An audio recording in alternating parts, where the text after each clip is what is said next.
Il nous fallait ça. Oh là là, il nous fallait cette émotion. Mesdames, messieurs, le Portugal se qualifie bel et bien pour les quarts de finale de l'Euro 2024. Au tir au but, face à une Slovénie qui a été valeureuse, le Portugal affrontera l'équipe de France. Mesdames, messieurs, j'espère que vous allez bien.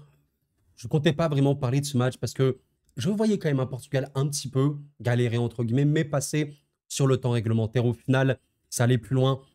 CR7 a raté un penalty. CR7 a pleuré, littéralement. Le craquage, je l'évoquerai, il y a une grande leçon. J'ai envie de parler de la leçon CR7 et un peu parler de vie, un peu philosophie. On l'évoquera rapidement. Et évidemment, une occasion absolument irréelle de Sesco en prolongation après une erreur de Pep. C'était but, c'était terminé pour le Portugal peut-être à cet instant, mais un homme exceptionnel est arrivé, un homme que on connaît bien. Je ne parle pas de Monsieur Jan Oblak qui est évidemment formidable, on l'a bien vu, un arrêt formidable, exceptionnel sur CR7, mais je parle bien de l'autre gardien du match, Diogo Costa, qui n'a pas été grandement mis à contribution, mais les moments où il devait être là, il a été là. Félicitations. Et est-ce qu'il faut tirer des grandes leçons de ce match-là? En vrai, au niveau footballistique, ce qui est quand même dingue, c'est que déjà au niveau des XG, le Portugal à 0,90, la Slovénie à 0,99, comptons forcément l'énormissime occasion de Sesco. Le Portugal a quand même 2,34 et on va pas se mentir, le Portugal était bien plus fort. Ça se voyait, il y avait beaucoup de combinaisons, c'était assez fluide, très dangereux sur les centres. Comment on peut expliquer un peu ce match-là? Trop de ratés. Comme un petit peu la France, c'est très différent au niveau production, on l'a bien vu contre la Belgique, mais trop de ratés. Ronaldo rate un petit peu son match, mais pas dans le sens où il n'a pas eu des occasions, il a eu des occasions, même sur coup franc, il a eu des têtes et tout, mais ouais, si on parle de la simple et unique finition, il a absolument tout raté. C'est quand même assez tragique. Au final, le Portugal se sauve, mais à quasiment rien. Et je vous avoue que j'ai quand même envie de pousser entre guillemets un tout petit coup de gueule. C'est pas vraiment un coup de gueule, mais envers Roberto Martinez, qui a évidemment montré de très belles choses avec la Belgique, avec le Portugal. Il y a quand même un truc que je veux absolument noter quand on regarde un petit peu le fil du match. Regardez un petit peu qu'est-ce qui s'est passé vers l'heure de jeu, il me semble. On va voir ça tout de suite. Et oui, ce n'est pas une blague. À la 65e minute, Diogo Jota est rentré. Alors, bon joueur dans l'absolu, j'aime beaucoup le joueur et tout. Mais à la place de Vitinha. Alors, je pense sans trop de prétention que sur ce match, même s'il y a eu de vrais bons joueurs, notamment Nuno Mendes et d'autres, Vitinha était le meilleur. Et on a vu un Portugal avec et sans Vitinha. Ça s'est même très largement vu. Et ouais, peut-être même que Vitinha est un peu le meilleur Portugais de cet Euro. Je sais pas, mais il est très bon. Vous me dites ce que vous en pensez de ce changement de Vitinha. Roberto Martinez, bon, je pense qu'il voulait peut-être un peu plus avoir Diogo Jota en percussion et tout, ok. Je pense que le Portugal aurait pu marquer même à l'entrée de Jota, entre la 65e et la 95e. Ils auraient dû marquer avant.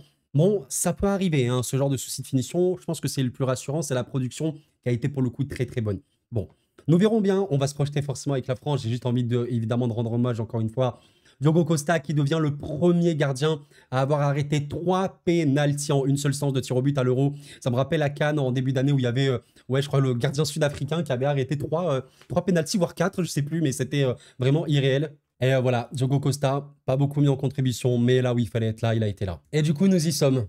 Nous y sommes. Portugal-France. Waouh.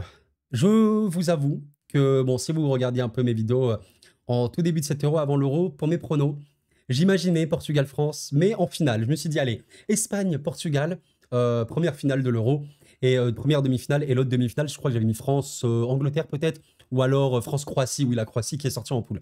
Bref, mais ça n'aura pas lieu en finale, ça aura bien lieu en quart. C'est quoi votre feeling à cet instant? Évidemment qu'on fera la preview complète du match. On parlera également tactique, comment devraient jouer les Bleus face à cette très belle équipe portugaise. Vous savez que c'est une équipe que j'aime beaucoup si vous me suivez maintenant sur cette chaîne. Maintenant, si je dois vous donner mon feeling maintenant, à l'instant T à chaud, on réfléchira à froid. Je suis pas particulièrement ultra inquiet non plus. Pas que je sous-estime le Portugal, très bonne équipe. Elle est très largement parmi les meilleures équipes de cette compète. Elle impose un rythme, un jeu très fort. Mais pas inquiet dans le sens où j'ai pas de stress quant aux Bleus. La défense des Bleus, même les milieux, globalement, la solidité, la structure des Bleus qui est très très forte à contenir les offensives portugaises. Là où j'ai un peu plus d'inquiétude, vous le savez forcément, c'est cet aspect offensif. On l'a bien vu, les Bleus, alors contre l'Autriche, bon voilà, premier match un peu sombre et tout. Contre les Pays-Bas, c'était quand même un peu mieux, mais voilà, un peu, hein, on connaît. Contre la Pologne, c'était très très très très bien. Il y avait énormément d'occasions, bonne génération, mais il y avait Barcola, Dembélé, Mbappé, peut-être la meilleure attaque des Bleus. Et voilà, on a vu contre la Belgique ce que ça a donné, ultra solide. Encore une fois, la défense a été top du top, hein. Je mets tous les joueurs, je pense, sauf les attaquants, à 7 sur 10. Condé, Saliba, peut-être même Théo, à 8 sur 10, hein, peut-être. Maintenant, bon, on verra bien, on se posera très tranquillement et on analysera ce match-là. Mais voilà, avant de terminer cette vidéo, j'ai vraiment envie de parler un peu de la leçon CR7 et juste préciser que ce Portugal-Slovénie, ben, qu'on attendait peut-être pas forcément comme un des huitièmes les plus fous et tout émotionnellement parlant.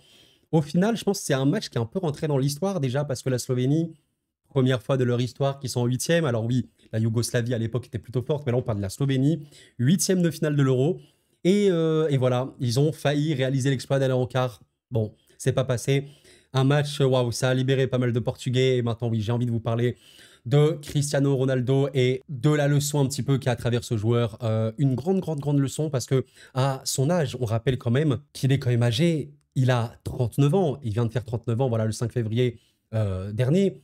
C'est vieux, c'est vraiment, vraiment vieux. Même, on sait qu'actuellement, avec le moyen actuel, on peut vraiment jouer au foot pendant très, très longtemps. Et en fait, vous voyez, ces larmes de Ronaldo, voilà, sans rentrer non plus, je sais pas, dans de la suranalyse ou quoi. Je suis pas du tout dans ça. Je veux juste un petit peu indiquer l'émotion d'un joueur. Cristiano Ronaldo, 39 ans, quintuple ballon d'or, ayant remporté 5, je crois, Ligue des Champions, ou aussi, je crois que c'est 5, ayant remporté l'Euro également, juste la Coupe du Monde qu'il n'a pas remporté, soulier d'or à multiples reprises. Il a gagné le championnat partout là où il a été, à Paris, me semble, en Arabie. Meilleur buteur dans tous les championnats. Il a tout fait. Il a fait le tour 1000 fois. Mais regardez comment un homme qui a connu en plus la misère étant enfant, on connaît également l'histoire qu'il a eue avec son père et tout, très particulière. Il est là, il a commencé au Portugal, son pays. Il a grandi, il est arrivé au très haut niveau à Manchester. Il est allé au Real où il est devenu un des plus grands joueurs de tous les temps. On a vu tout ça et malgré tout ça, les larmes aujourd'hui. Et c'est là où tu vois que la leçon, tu peux avoir tout ce que tu veux. La gloire, le succès, la richesse, je veux dire de l'argent, hein. Tout, la reconnaissance, avoir montré aux gens. Les gens, ils ont pu te montrer l'amour que tu veux non-stop, non-stop, non-stop, tout le temps, tout le temps, tout le temps, tout le temps. Bah au final, l'exigence que tu te portes à toi-même, c'est un truc que personne ne peut mesurer. Parce que ce mec-là, même s'il a tout gagné, même s'il a eu tout l'amour du monde, même s'il a fait le tour 1000 fois de tout ce qui existe, aujourd'hui, il pleure. Un peu, vous savez, l'image d'un l'enfant en lui, l'enfant Ronaldo qui pleure, qui est là, et qui se dit, ah, j'ai un peu failli à ma mission, j'ai un peu failli à ma tâche. C'est aussi évidemment toute la pression autour, on connaît. Tu es là, tu joues pour ton pays en euros, l'euro quand même, et tu fais un match où tu rates tout, t'as un penalty pour te rattraper et Black te fait un arrêt de fou, mais tu t'en veux et tu craques un petit peu. Tu craques et peut-être que le Ronaldo d'il y a 10 ans, il n'aurait pas craqué à ce moment-là. Mais là, c'est le Ronaldo de 39 ans qui a tout fait, qui a est même parti en Arabie pour essayer de se maintenir à un niveau, voilà, où il avait un championnat un peu plus faible. Et il craque. Et je trouve que c'est quand même très très beau parce que bah, tu vois que l'exigence que tu peux te porter à toi, l'amour que tu peux recevoir mais que tu as envie de donner, c'est un truc qui dépasse tout. Et on peut lier ça un petit peu au bonheur. Vous savez, le bonheur, l'argent fait le bonheur, les amis fait le bonheur, les voyages et tout. Moi, j'aime beaucoup dire, j'ai déjà dit sur cette chaîne, le bonheur pour moi, c'est un peu une question de paix, une question d'équilibre de tout. Parce que tu peux être heureux avec n'importe quoi. Et tu peux être malheureux avec n'importe quoi également. C'est pour ça que bah, tu as beau être ultra, ultra riche. On a déjà vu des riches qui ont très, très, très mal fini et qui étaient profondément malheureux. Je ne sais pas que CR7 est malheureux, mais je dis qu'à cet instant, ouais, c'est la leçon de se dire, ben voilà, tu as eu tout. Tu as tout eu, tout eu, tout eu. C'est un match de plus en soi dans sa carrière, même si c'est un euro qu'il a déjà gagné. Mais il faut en larmes parce que c'est un peu trop. C'est un peu trop. Il a cette sensation-là de je devais marquer. Et il s'excuse après son tir au but qui marque. C'est dingue. C'est des belles leçons. C'est des belles leçons. Et voilà, c'est assez dingue de se dire qu'il tire le tout premier tir au but de la séance. Il a vraiment, vraiment pas peur. Enfin, pour le Portugal. Courageux, courageux. Il s'excuse juste après. Tu sens vraiment que ouais, il y a une relation très spéciale avec le Portugal et Ronaldo. Vous savez, avant CR7, bon, bah, qu'est-ce que c'était le Portugal? Je manque pas du tout de respect, hein. C'était quand même une très grande sélection, même en Coupe du Monde. Il y avait, je pense, les deux un plus grands joueurs, peut-être Eusebio et voilà, je sais pas, Paoletta notamment. Mais ouais, CR7 est arrivé et c'est devenu l'emblème intergénérationnel du pays. Ronaldo, c'était le Portugal. Le Portugal, c'était Ronaldo. C'est la personnalité portugaise la plus connue de l'histoire, je pense, voire de l'histoire. Peut-être que là, vous comprenez, dans l'ère moderne, c'est Ronaldo, quoi. Et voilà, mesdames, messieurs, la belle leçon, la passion d'un homme. Et on retrouvera donc cette très belle équipe portugaise en quart de finale de cet Euro. Mamma mia, ça va faire vraiment mal. En tout cas, j'espère que vous avez apprécié cette vidéo. N'hésitez vraiment pas à la liker, je suis un peu claqué. Mais merci de me suivre et merci pour tout le soutien que vous m'apportez du fond du cœur. On vit un Euro absolument dingue, là en émotion là depuis quelques matchs. On verra ce qu'il en sera de la suite.